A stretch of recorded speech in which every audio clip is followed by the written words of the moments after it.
오늘 함께 나눌 말씀의 제목은 이와 같이 주 안에 서라. 다 같이 함께 따라할까요? 이와 같이 주 안에 서라.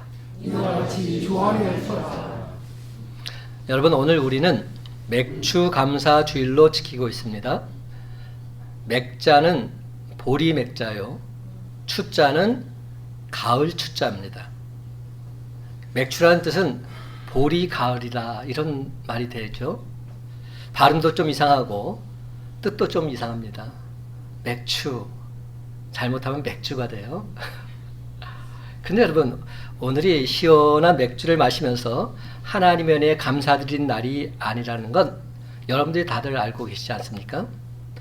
여기서 추자는 무슨 뜻이 담겨 있을까요? 추자는 가을 추자보다는 다른 뜻이 담겨 있어요. 결실할 추자. 결실할 추자로 해석하게 되면 맥추절이 어떻게 됩니까? 보리를 결실하는 절기다, 이런 뜻이 되는 겁니다. 오늘날에는 우리가 따로 보리 농사를 짓는 것이 아니기 때문에 지난 반년 동안 하나님께서 베풀어 주신 한량한 은혜와 넘치는 축복을 생각하면서 하나님께 감사의 제사를 드리는 날로 지키고 있습니다. 시편 50편 23절은 말합니다. 감사로 제사를 드리는 자가 나를 영화롭게 하나니 그의 행위를 옳게 하는 자에게 내가 하나님의 구원을 보이리라. 그러므로 사랑하는 성도 여러분, 오늘 시간 맥주 감사주일 예배를 드리면서 형식적이고 관례적인 감사가 아니라 하나님이 진정 기뻐 받으시는 감사를 온전히 올려드리는 저와 여러분이 다 되시기를 예수님의 이름으로 간절히 축원합니다. 그런데 여러분, 우리가 왜 예수님을 믿으며 사는 것일까요? 왜 교회에 다니는 것일까요? 왜 주의 전에 나서 봉사하는 것일까요? 이 질문은 매우 중요한 질문으로서 이 질문 앞에 우리는 정직해야만 합니다. 나는 왜 예수를 믿는가? 나는 왜 교회에 열심히 다니는가? 나는 왜 열심히 교회에서 봉사 충성하는가? 제가 이렇게 애절하게 말씀드린 이유는 신앙생활을 해도 순수하게 해야 되고 봉사를 해도 순수하게 해야만 주님이 그 신앙생활이나 봉사를 기뻐 받아주시기 때문입니다. 오늘 본문에 등장하는 두 사람이 바로 이런 문제에 걸렸던 인물들이었습니다. 이들은 빌립보 교회에서 중심되는 역할을 한 두 여성이었습니다. 그 두 여성을 향해서 혹자들은 이런 말을 했어요. 두 기둥이다, 쌍두마차다, 이렇게 표현하기도 합니다. 어찌됐든 간에 이들의 수고와 봉사가 없이는 빌립보 교회가 제대로 돌아갈 수 있을까, 그렇게 생각할 정도로 이들의 역할이 컸던 것만큼은 분명한 사실입니다.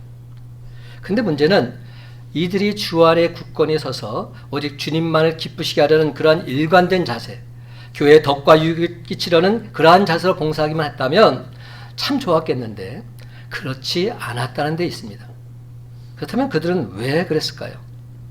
한마디로 그 이유는 그들이 주 안에 굳건하게 서 있지 못했기 때문입니다. 그들이 주 안에는 있었습니다. 하지만 주 안에서 휘청거렸던 겁니다. 그래서 사도 바울은 이렇게 말합니다. 이와 같이 주 안에 서라.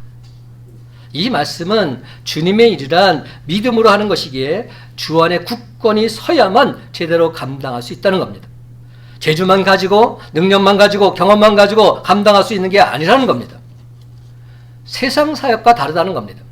그래서 사도 바울은 이미 빌립보서 2장 5절에서 너희는 이 마음을 품으라 곧 그리스도 예수의 마음이니 이렇게 말씀하시고, 이어서 주신 말씀이 14절 보면 모든 일을 원망과 시비가 없이 하라. 그리고 21절 무엇보다 항상 그리스도 예수의 일에 관심을 가지라 말씀합니다.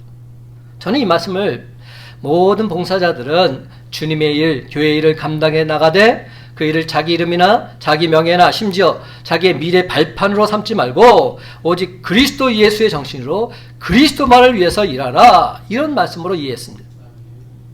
그리고 나서 주신 말씀이 3장 2절에 가면 삼가고 삼가고 삼가라 말합니다. 그리고 7절과 8절에 보면 내게 유익하다고 생각했던 것들, 그것이 예수 그리스도만 믿고 섬기려는 일에 방해가 되거나 오직 예수 그리스도만 기쁘시게 하는데 방해가 되는 것이라면 그것을 해로 여길 줄 알 뿐만 아니라 심지어 배설물로 여기고 과감히 버릴 줄도 알아라, 이렇게 말씀하셨던 겁니다. 그리고 4장에 와서 이어지는 말씀이 바로 오늘 본문 말씀입니다.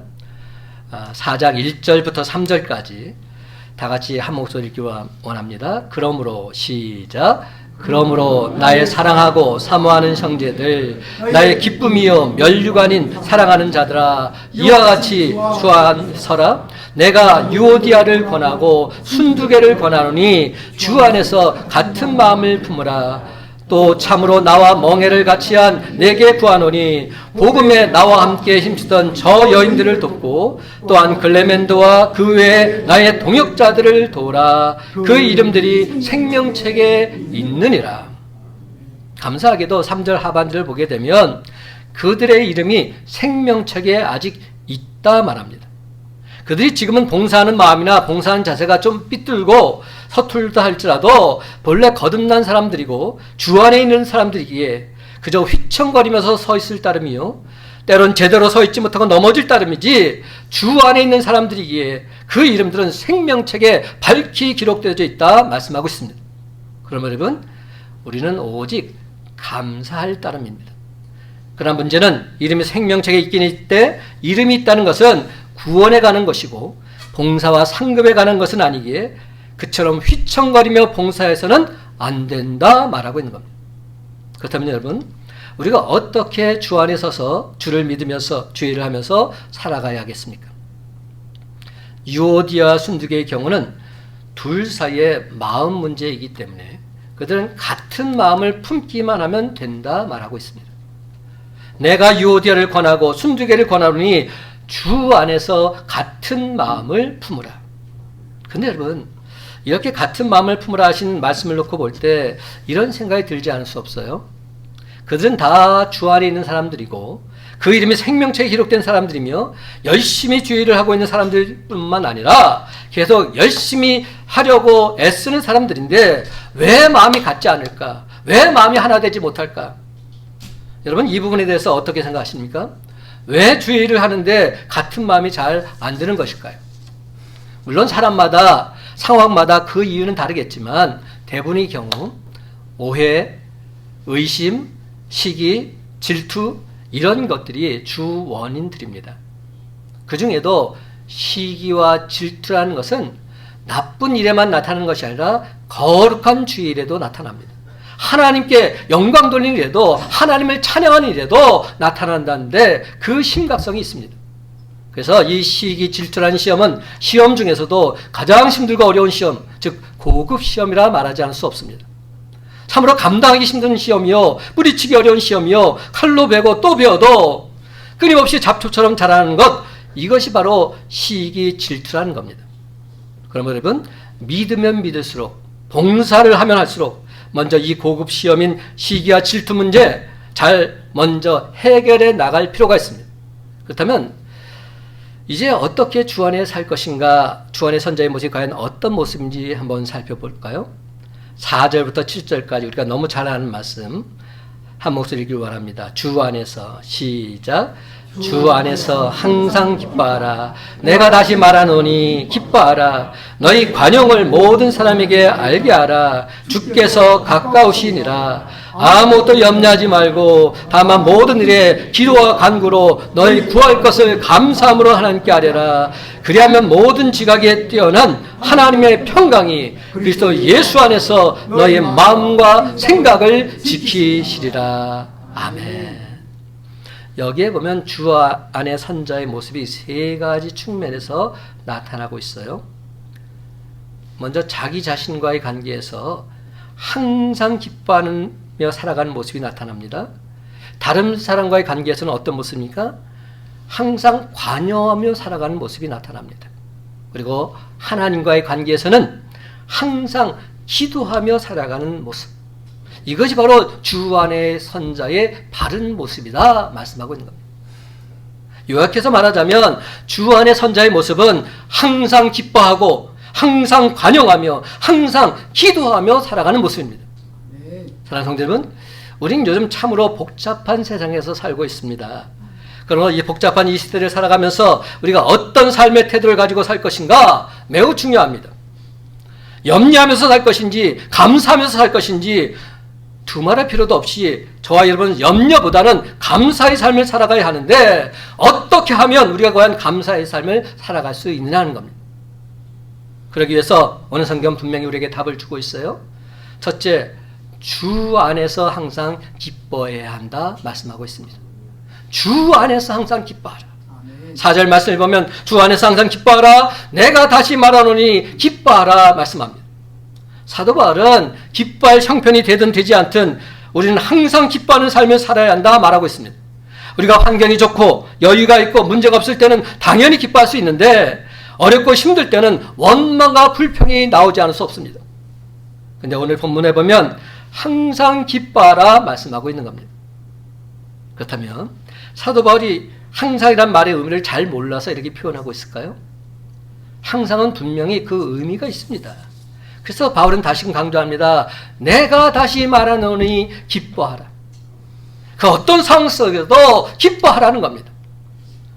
여러분, 기쁘게 사는 것은 물론 좋지만 항상 기뻐하며 살아간다는 것 쉬운 일이 결코 아니지 않습니까? 근데 이 말씀을 이룰 수 있는 방법이 있다 말씀하고 있는 거예요. 사도 바울이 말하는 키포인트가 뭔지 아시겠죠? 주 안에서입니다. 주 안에서. 주 안에서 항상 기뻐하라 말씀하고 있습니다. 세상 사람들은 자신들이 가진 부와 명예로 인해서 기뻐합니다. 자신들이 소망했던 것들이 성취될 때 기뻐합니다.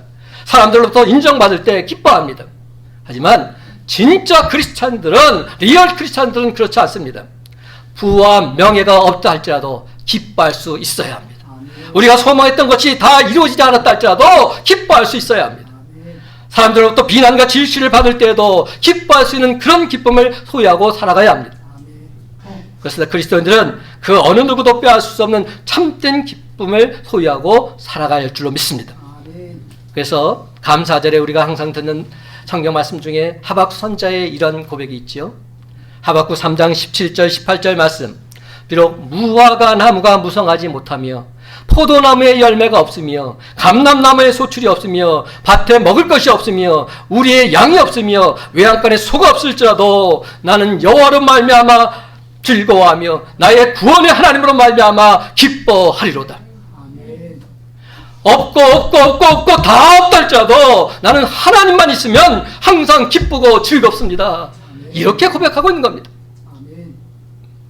오늘 본문이 기록된 빌립보서는 사도 바울이 감옥에서 빌립보 교인들에게 보낸 편지입니다. 어떻게 감옥에 갇힌 죄수가 기뻐하고 또 기뻐하라 말할 수 있을까요? 인간적인 생각으로는 도저히 불가능한 이야기입니다. 그러나 성도의 기쁨은 외적인 데 있지 않고 내적인 데서부터 나오는 기쁨이어야 합니다. 하나님께서 주신 한량없는 은혜로부터 나오는 기쁨인 것입니다. 그러므로 사랑하는 성도 여러분, 오늘 시간 우리에게 주신 말씀을 통해서 세상에 줄 수 없는 하나님이 주신 참된 기쁨을 온전히 소유함으로 주님 안에서 항상 기뻐하는 저와 여러분이 다 되시기를 예수님의 이름으로 간절히 축원합니다. 우리가 감사의 삶을 살기 위해서는 두 번째, 관용을 모든 사람에게 알게 해야 합니다. 이 부분이 요즘 저에게 계속 다가오는 메시지예요. 관용. 5절 말씀을 보면 너희 관용을 모든 사람에게 알게 하라. 주께서 가까우시니라 말씀합니다. 관용이라는 단어는 에피에이키스라는 단어인데요. 관대하게 한다, 자제한다, 부드럽다 이런 의미가 담겨져 있습니다. 그렇다고 해서 이 말씀이 진리를 양보하거나 타협한다 그런 의미가 아닙니다. 삶의 태도에 있어서 어떤 태도를 가지고 살아야 할 것인가 그 말씀이 핵심 내용입니다. 그렇습니다. 그리스도인은 늘 항상 부드러운 태도를 가져야 합니다. 이렇게 할 때 감사의 삶을 살게 되는 겁니다. 상대의 허물을 감사하지 못할 때 우리는 관용할 수 없습니다. 또한 관용할 줄 모르는 자의 마음속에 기쁨과 평강, 감사가 있을 수 없습니다. 특별히 여기에서 가장 핵심되는 메시지가 뭔지 아세요? 모든 사람에게, 바로 이 부분입니다. 모든 사람에게.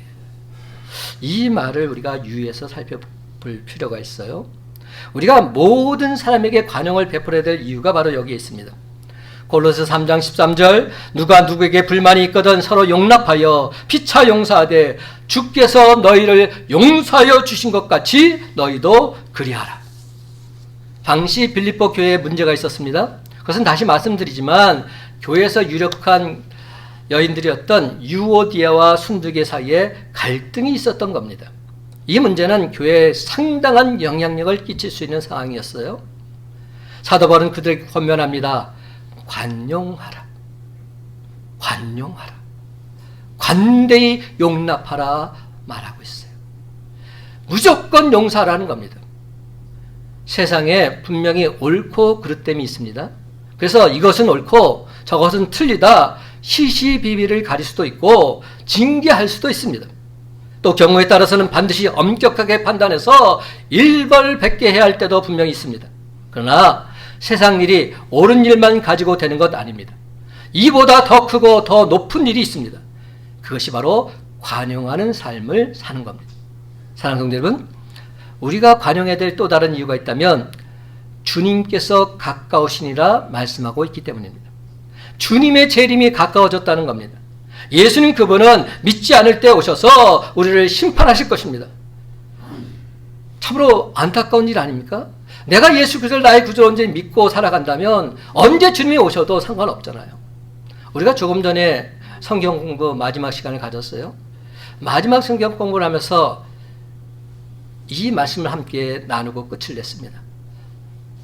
아멘, 주 예수여 어서 오시옵소서. 마라나타, 주님 언제라도 주님을 나는 기다립니다. 이 고백으로 요한계시록은 마감되고 있습니다. 정말로 주님이 나와 함께 하심을 믿는다면 언제 주님이 오셔도 우리는 문제될 것이 없잖아요. 그 주님이 심판하러 오셔도 나는 걱정할 것이 없습니다. 주님은 심판주가 아니라 나를 구원하실 분을 내가 믿기에, 나에게 영원한 생명을 주실 분을 내가 믿기에 흔들림 없이 나갈 수 있는 겁니다. 그렇습니다. 저와 여러분은 다름 아닌 심판대에 오르고 평가받을 사람들입니다. 그렇다면 우리는 다른 사람을 평가하고 대할 때 좀 더 관용해야 하지 않을까요? 우리를 공의의 잣대로 판단해 본다면 우리 중 어느 누구도 하나님의 심판을 면할 사람 아무도 없습니다. 하지만 하나님은 우리를 불쌍히 여기사 우리에게 긍휼을 베풀어 주셨습니다. 그러므로 하나님의 자녀된 우리도 주님의 마음으로 관용을 베풀며 살아가야 하지 않을까요? 그렇습니다, 여러분. 주께서 우리에게 관용을 베푸사 당신의 자녀 삼아주신 것처럼 주의 재림이 가까운 이 시기에 주를 믿지 않는 모든 사람들에게 관용을 베풀면서 저들을 주님께로 인도하는 저와 여러분의 복된 삶이 다 되시기를 예수님의 이름으로 간절히 축원합니다. 세 번째, 우리가 너무 잘 아는 말씀으로 넘어가 봅시다. 아무것도 염려하지 말고 모든 일에 감사함으로 하나님께 아뢰한다 말씀하고 있어요. 6절에 보면 아무것도 염려하지 말고 다만 모든 일에 기도와 간구로 너희 구할 것을 감사함으로 하나님께 아뢰라.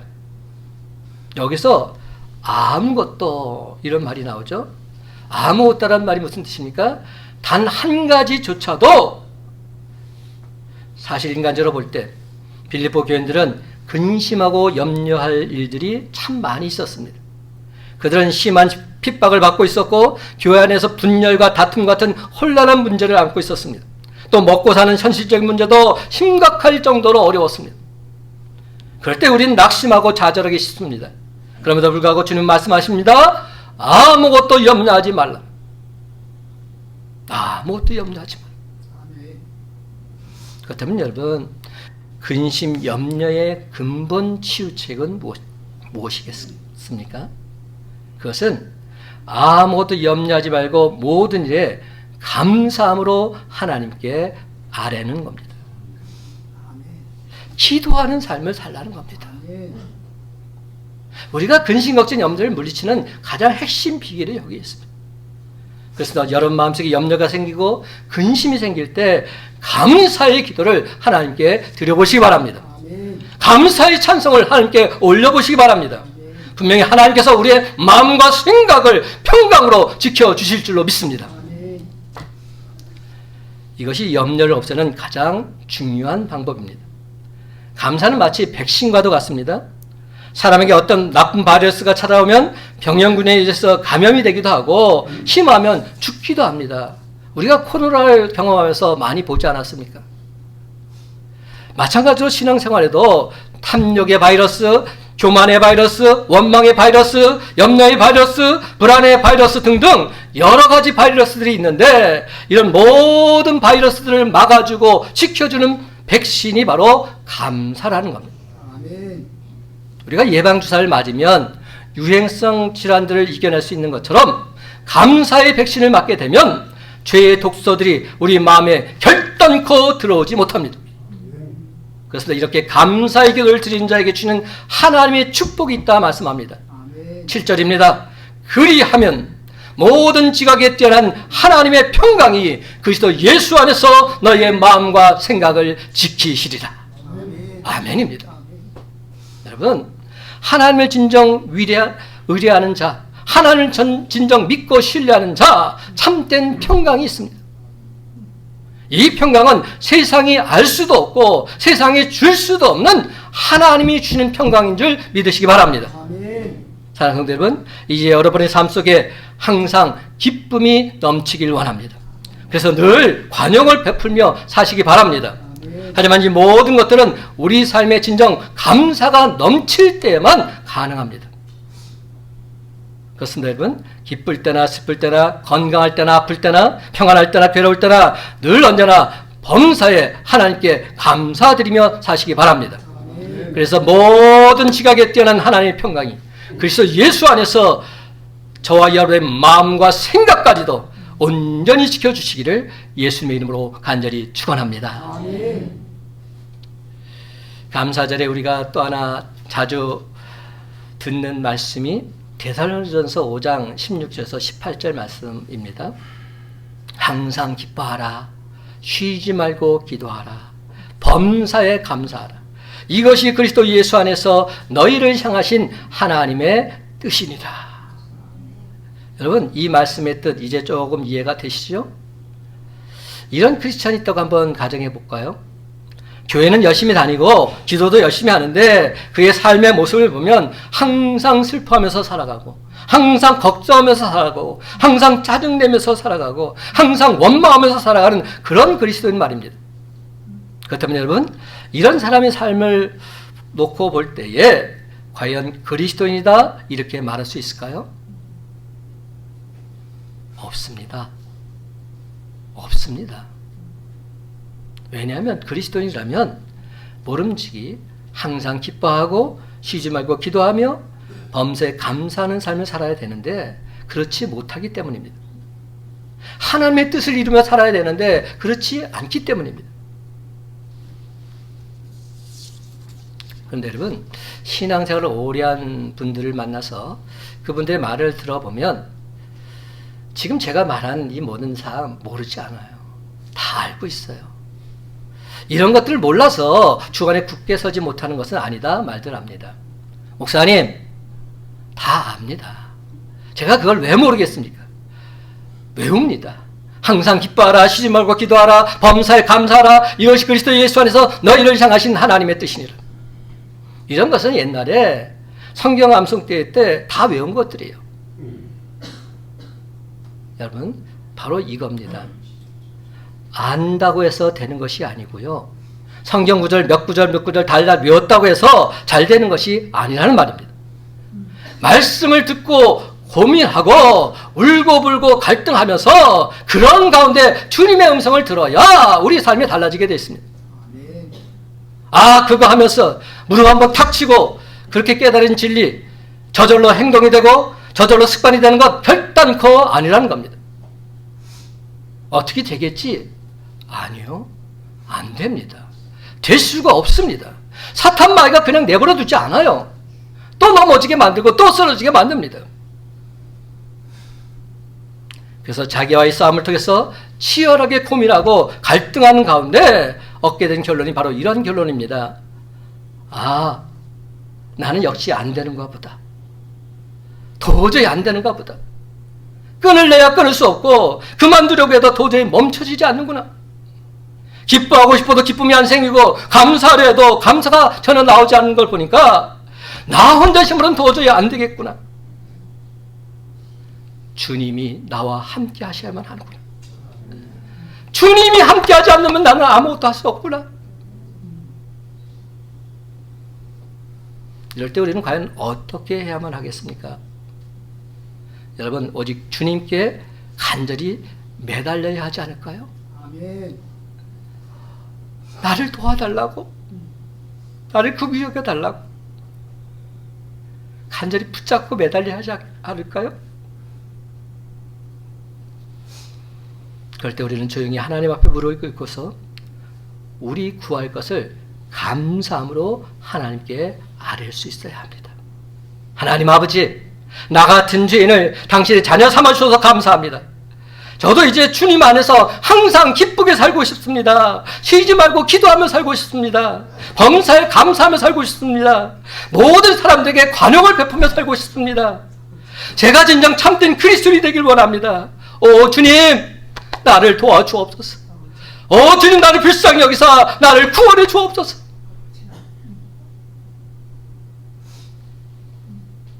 그런데 이렇게 하나님 앞에 간절히 무릎 꿇고 기도하고 나면 과연 어떤 일이 일어나게 될까요? 성경 말씀에 있는 것처럼 정말이지 지각에 뛰어난 하나님의 평강이 우리에게 임한다는 사실 믿으시기 바랍니다. 아멘. 6절과 7절 말씀 제가 다시 읽습니다. 아무것도 염려하지 말고 다만 모든 일에 기도와 간구로 너희 구할 것을 감사함으로 하나님께 아뢰라. 그리하면 모든 지각에 뛰어난 하나님의 평강이 그리스도 예수 안에서 너희의 마음과 생각을 지키시리라. 사랑하는 성도 여러분, 이제 오늘 본문 마지막 부분을 통해서 주 안에 선 그리스도인의 모습 어떠해야 하는지 또 다른 측면을 살펴보기를 원합니다. 8절과 9절 말씀 다 같이 한 목소리 읽어봅시다. 끝으로 형제들아, 시작. 끝으로 형제들아, 무엇에든지 참되며 무엇에든지 경건하며 무엇에든지 옳으며 무엇에든지 정결하며 무엇에든지 사랑받을 만하며 무엇에든지 칭찬받을 만하며 무슨 덕이 있든지 무슨 기름이 있든지 이것들을 생각하라. 너희는 내게 배우고 받고 듣고 본 바를 행하라. 그리하면 평강의 하나님이 너희와 함께 계시리라. 아멘. 여기에서 무엇이든지라는 단어가 몇 번 나오는가 하면 6번이나 나옵니다. 그만큼 중요하기 때문에 반복해서 쓴 것으로 이 말의 뜻이 무엇인가 하면 어떤 일을 만나든지 어떤 상황에 처하든지, 말하자면 살든지 죽든지 성공하든지 실패하든지 이런 의미가 담겨 있습니다. 그 앞에 나타난 항상 어떤 경우에든지 똑같은 의미입니다. Always, whatever. 그래서 이 말씀을 다시 쉽게 풀어본다면 그리스도인은 어떤 경우에라도 진실하게 살아야 한다. 그리스도인은 어떤 경우에라도 경건하게 살아야 한다. 그리스도는 어떤 경우에라도 옳음을 추구하며 살아야 한다. 그리스도는 어떤 경우에라도 순수하게 살아야 한다. 그리스도는 어떤 경우에라도 사랑받을 만하게 살아가야 한다. 그리스도는 어떤 경우에라도 칭찬받을 만하게 살아가야 한다. 사랑하는 성도 여러분, 바로 이런 모습이 주 안의 국회선자의 모습이다 말씀하고 있는 겁니다. 그런데 여러분, 이런 말씀을 제가 전하면서도 저 또한 흔들린 부분이 하나 있어요. 이것이 말처럼 쉽지 않다는데 그 어려움이 있습니다. 주 안에 서는 것 누가 몰라서 못 섭니까? 잘 안 되니까 못 서는 것 아닙니까? 서고 싶어도 잘 안 되는 거예요. 어떻게 합니까? 여러분 그렇지 않아요? 그래서 오늘 본문 9절은 아주 중요한 말씀을 우리에게 들려주고 있어요. 9절이 참 중요한데요. 너희는 내게 배우고 받고 듣고 본 바를 행하라. 그리하면 평강의 하나님이 너희와 함께 계시리라. 여러분, 하나님도 다 알고 계세요. 우리가 연약하다는 것, 우리가 또 넘어지고 또 쓰러진다는 것, 이미 하나님께서 다 알고 계십니다. 주 안에 선다는 것 얼마나 힘들고 어려운지 다 알고 계세요. 그래서 주 안에 설 수 있는 분명한 방법을 우리에게 말씀해 주고 계신 겁니다. 잘 안 되지만 그래도 계속해서 배우고 받고 듣고 본 바대로 행하는 삶을 살아가라는 겁니다. 아멘. 정말로 힘들고 어렵지만 그래도 주님 말씀이 진리임을 내가 믿기에 내가 배운 대로, 내가 받은 대로, 내가 들은 대로, 내가 본 대로 행하는 삶을 살겠노라 선포하며 나아가라는 겁니다. 아멘. 그러다 보면 넘어지고 쓰러졌다 할지라도 주님 안에서 우뚝 서게 될 날이 반드시 찾아오게 될 줄로 믿습니다. 아멘. 영어 성경은 이 부분을 이렇게 분명히 표현하고 있습니다. Put into practice. 여러분, put into practice. practice란 말은 실행, 실천 이런 뜻 아닙니까? 실행 속으로 던지라는 겁니다. 실행 속으로 집어넣으라는 겁니다. 실천 속으로 던지고 실천 속으로 계속 집어넣는 삶을 살라는 겁니다. 무슨 뜻입니까? practice, practice, practice. 계속 하라는 겁니다. 실천하고 실천하고 실천하고 실행하고 실행하고 또 실행하고 또 넘어지고 또 쓰러진다 할지라도 주님 말씀이 진리인데 그 말씀을 실천하며 나가라는 겁니다. 아멘. 그리하면 멀지 않은 미래 주 안에 서게 된 그날이 모든 지각이 뛰는 하나님의 평강이 임하게 된 그날이 하나님의 빛과 사랑이 언제나 넘치게 된 그날이 반드시 우리에게도 찾아오게 될 줄로 믿습니다. 아멘. 그러므로 이와 같이 주 안에 서라. 이제 말씀을 맺습니다. 사랑하는 성도 여러분, 날 위해서 십자가에 피 흘려 죽으신 예수 십자가의 사랑을 받은 자답게 주님 안에서 항상 기뻐하고 모든 삶의 관용을 베풀면서 쉬지 말고 기도의 자리에 거하고자 애쓰고 힘쓰시기 바랍니다. 아멘. 그렇습니다. 여러분, 모든 지각이 있다는 하나님의 평강이 그리스도 예수 안에서 우리의 마음과 생각을 지켜주시므로 늘 항상 하나님께 감사의 제사를 올려드리는 저와 여러분의 복된 삶이 다 되시기를 예수님의 이름으로 간절히 축원합니다.